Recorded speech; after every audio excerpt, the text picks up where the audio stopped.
I'm going to take this opportunity to actually share some of my paintings with you.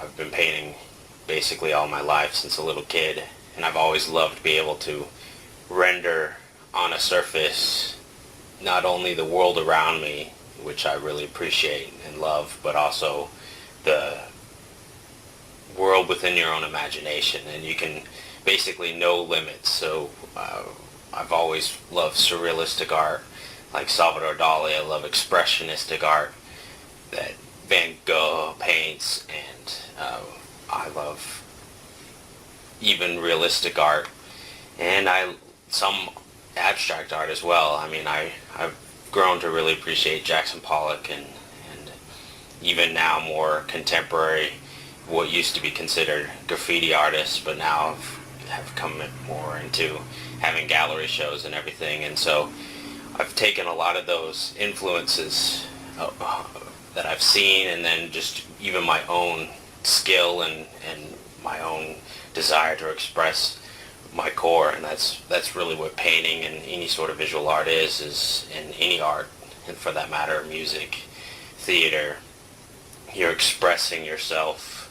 You have not only a cognitive understanding, but an emotive that you want to share with other people. And so that's basically what I want to do right now, is share some of my paintings. Behind me is Visual Rhetoric.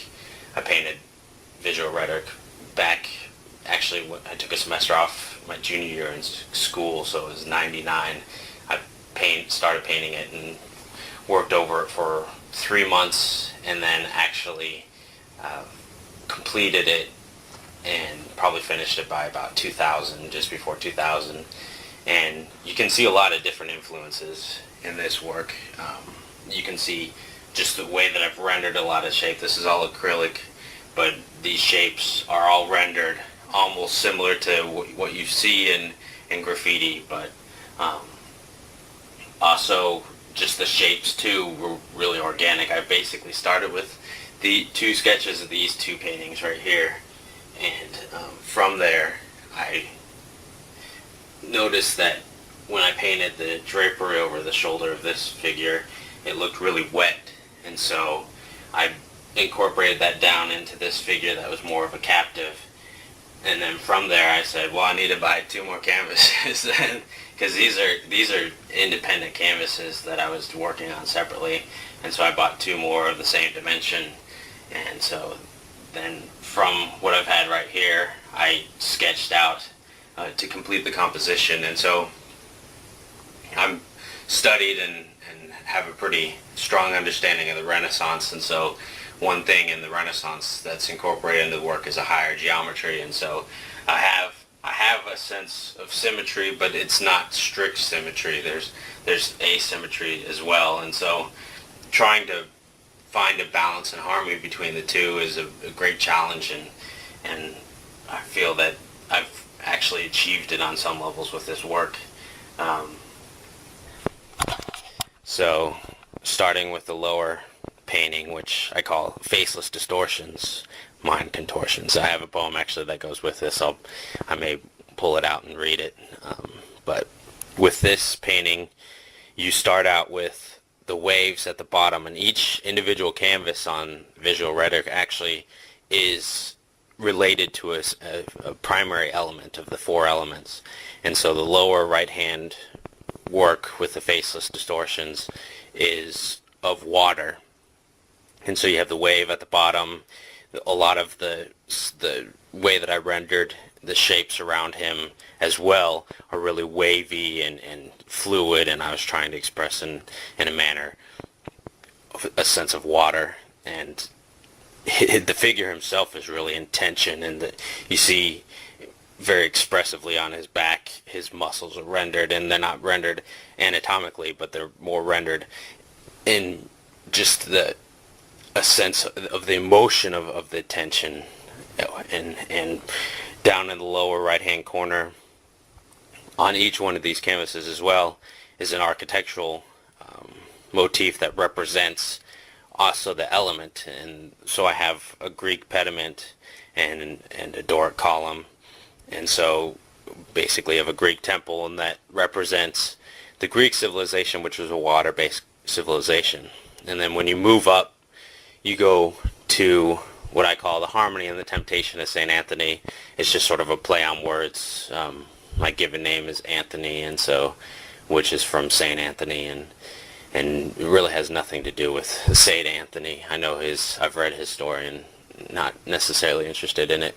But you can see in this individual, this panel actually right now was rendered as a representation of fire. And so the one below is water, this one's fire. And so up in the top you see a pyramid, and then the eye in the pyramid, which represents the Egyptian civilization, which worshiped the sun and fire. And so that basically is how I denote that. And the face itself, the face below in the water and the faceless distortions is completely blank. And the face in St. Anthony is starting to form, and there's almost a projected face, or there is a projected face from him that's just basically the lights and darks of a face. And on the top of the head with the halo, I sort of synthesized two religious motifs. Of you have the Christian halo, but then you also have almost the yin yang in between the halo. So basically is a sort of harmonizing the two, with this one being of fire. You can see more of a sense of a burning, and you see the wings from the Anthony figure coming up, but they also look like flames as well. And the figure that's the smaller figure has a little small mask over it, and then sitting in an uncomfortable position. And probably a lot of you will remember from not only the Guns N' Roses cover, but it's actually taken from the School of Athens by Raphael.